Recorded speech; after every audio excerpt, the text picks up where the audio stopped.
This is CTV News with Michelle Brunoro. Good evening. Thanks for joining us. A totem that's estimated to weigh 8,000 pounds is undergoing restoration work in the capital city. The work is taking place in Thunderbird Park at the Royal BC Museum, which is a historically significant place for this work to be happening. CTV's Anna McMillan has more from the master carver behind the totem.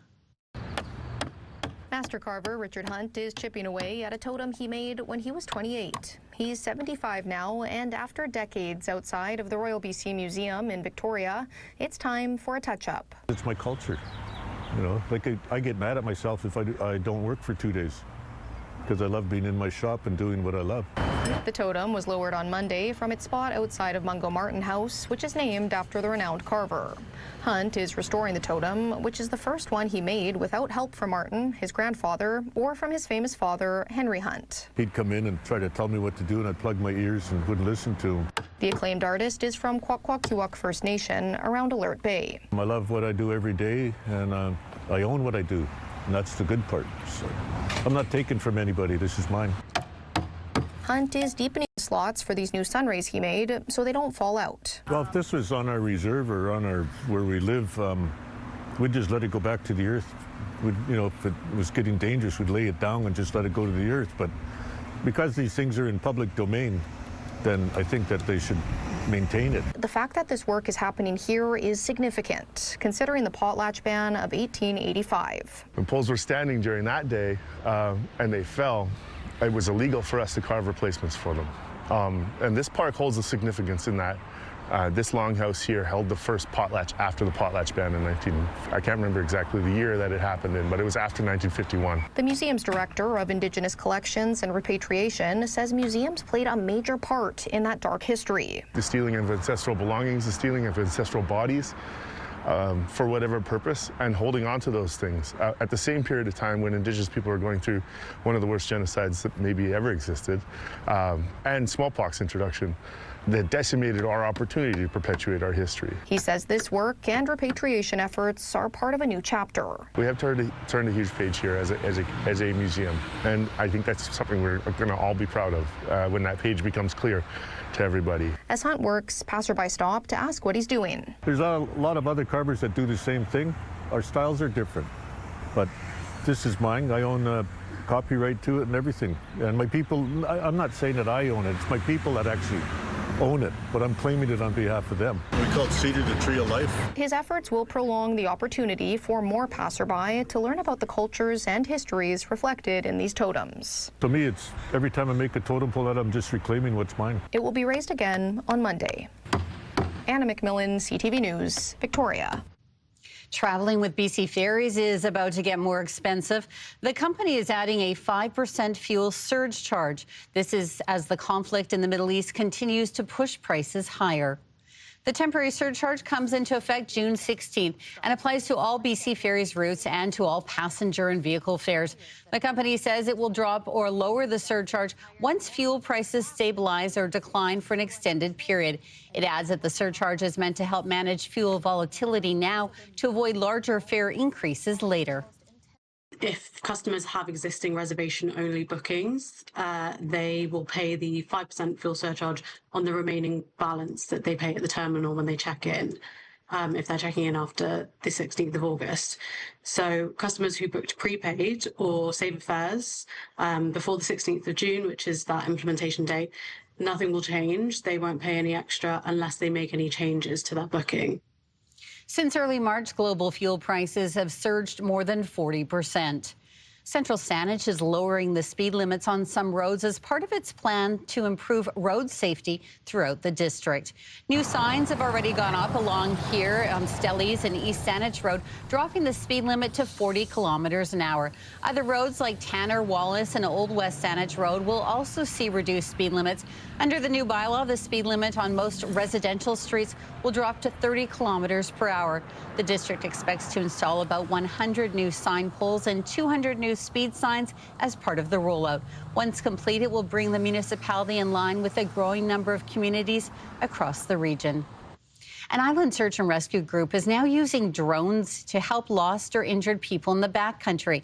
In what is being touted as the first in BC, the Aerosmith Search and Rescue says the heavy lift drones can shuttle equipment into hard-to-reach zones, improving the team's response time. As CTV's Brendan Strain shows us, the new technology is a game changer for the team. It was a rescue over the weekend on Mount Aerosmith that utilized a new piece of equipment, one that will drastically change response times going forward for Aerosmith Search and Rescue. We initially responded with a ground crew. In order to get to the patient, it was a 2.5-kilometer hike through challenging terrain with all the rescue gear in tow. Stretchers and stretcher wheels, all the medical equipment. The injured woman was extracted by helicopter, although all that gear came back using a heavy lift cargo drone. The first time that has been done before by a SAR team in this province. Now we'll be able to start using this to insert gear. It's going to drastically reduce the time at which it takes searchers and rescuers to get into a scene. The drone is called the DJI Flycart 30. Aerosmith SAR is currently the only team in BC that is using the drone, which was purchased in January. Max flight distance on the Flycart 30 with 2 batteries is 28 kilometers. Wayne Baker is a retired paramedic and fire chief in Texas. Now he is with the drone company DJI. He says the Flycart 30 can carry a payload of 30 kilograms, up to 16 kilometers on a single charge. Although the technology is still in its infancy, he imagines one day drones being used not only to transport equipment, but patients as well. Just transport a patient from, say, the base of a mountainside out to an ambulance. DJI already produces a 100 version of its Flycart, capable of carrying 150 kilograms, up to 12 kilometers. Absolute game changer. This is going to change the way that we operate ground rescues from now on. Aerosmith SAR says during their next rescue, they expect to fly the rescue gear in, with members running the trails. I expect this to increase our speed to a rescue site by 2 to 3 times. I think it's going to make a huge difference in our capability for that. Aerosmith SAR has been leading the charge in utilizing drones in search and rescue efforts on Vancouver Island, including using thermal imaging technology. This is another tool in its toolbox that is sure to save lives through increased response times. Brendan Strain, CTV News, Victoria. Water quality testing and modeling are underway in Comox Harbour following the sewage leak in Courtenay last week. Officials are still working to determine how contamination is moving through the area and what it means for public safety. Data collection began following the spill last week and is being fed into a modeling program to predict the flow of contaminants. An update to the model is expected June 5th. Officials say lab results take about 72 hours to process, and several rounds are needed to generate a reliable picture of conditions. In the meantime, the public is being advised to avoid swimming, playing, or fishing from the waters near the spill. An island food bank is asking the community to step up and help support them during one of its most challenging times of year. Loaves and Fishes in Nanaimo has launched its Food for Summer campaign with a goal to raise $50,000. The food bank says demand is up anywhere from 3 to 10% each month over last year, while donations remain stagnant. During the next few months, the food bank steps up to help fill the gap with school programs on pause for the summer. Christmas time, a lot of people in the community do food drives for us, and it fills a lot of our non-perishables in the warehouse. And this time of year, that food has all been distributed. So we hope to replenish it through other food drives. The food bank says, like many charities, it is watching the cost of food and gas take a toll on its budget. However, it is managing to maintain services for now.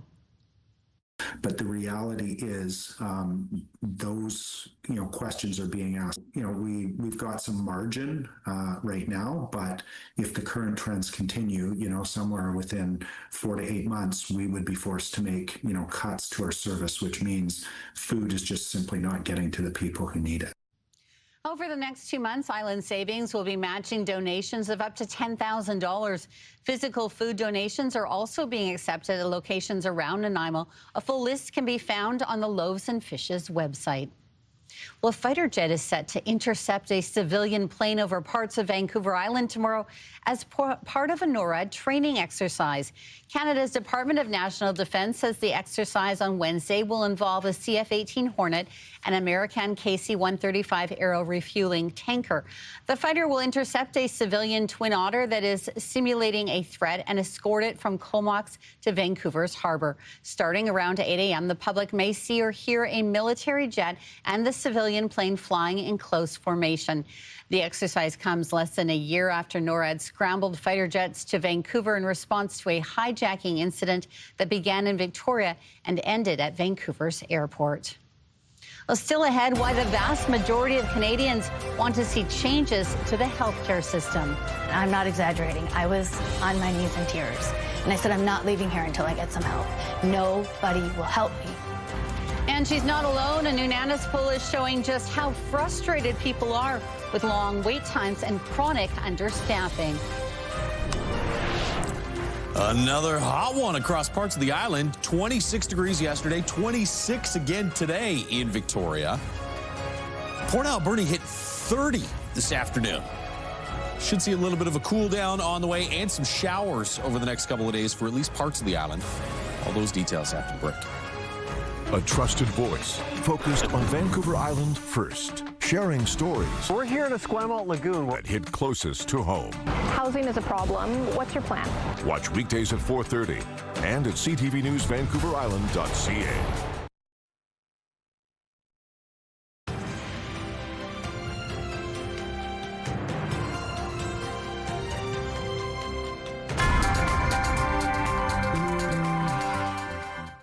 And Josh joins us now with a look at weather. Beautiful day out there. Hey, definitely feels like we're deep into summer.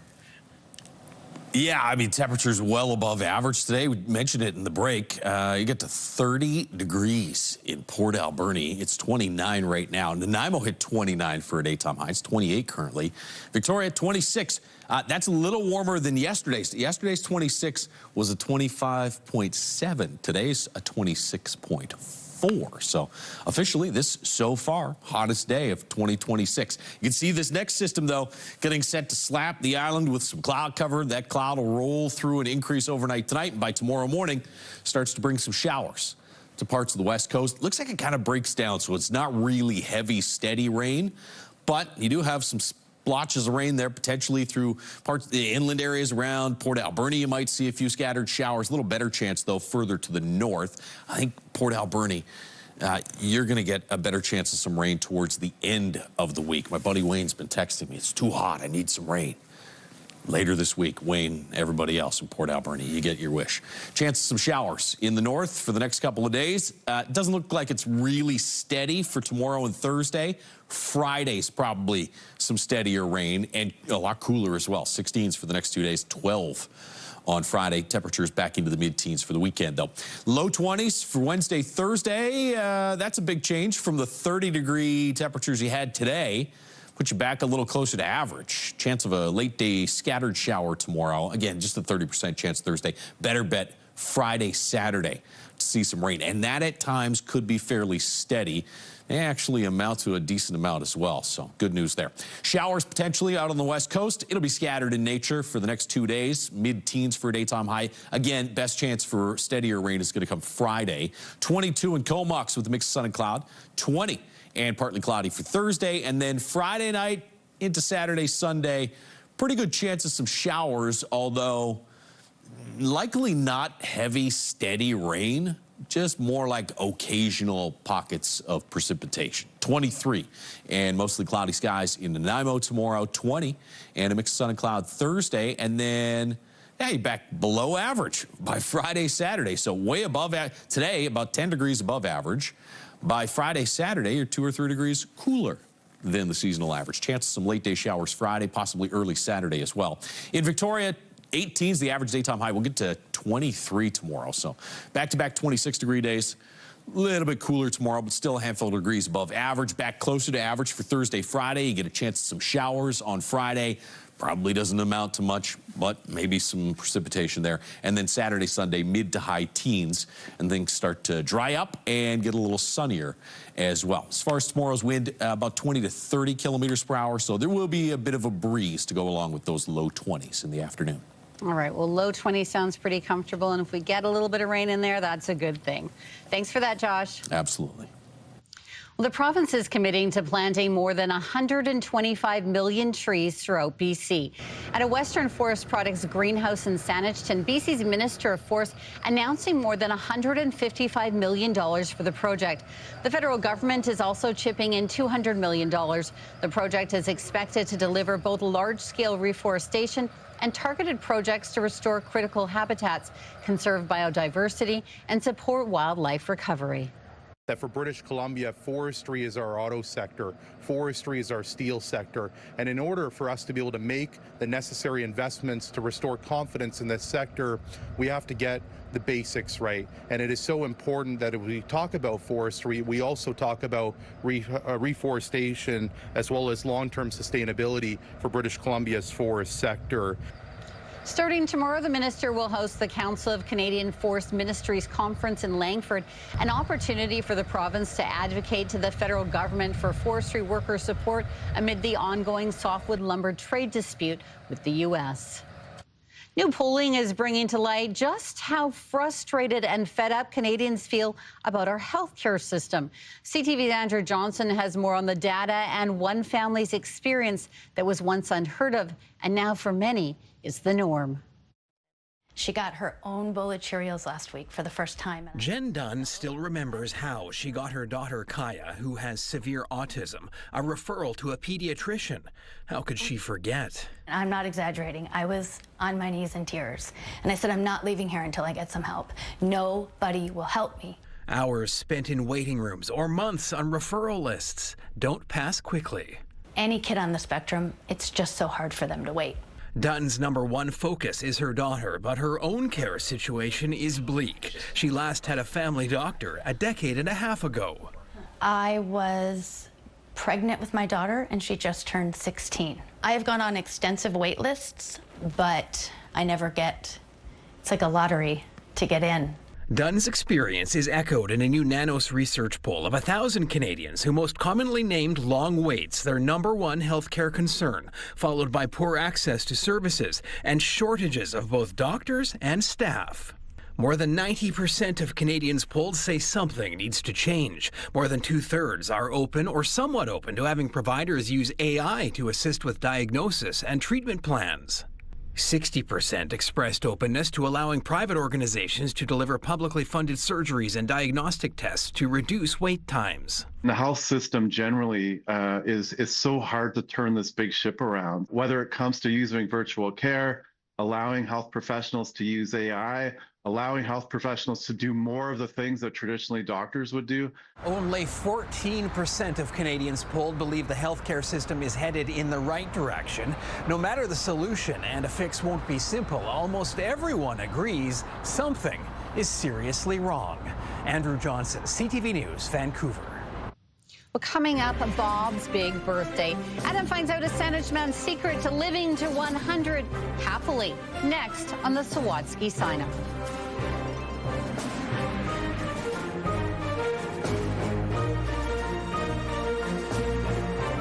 It happened. Send it to CTV News. Text 10400. From your screen to ours. Text 10400.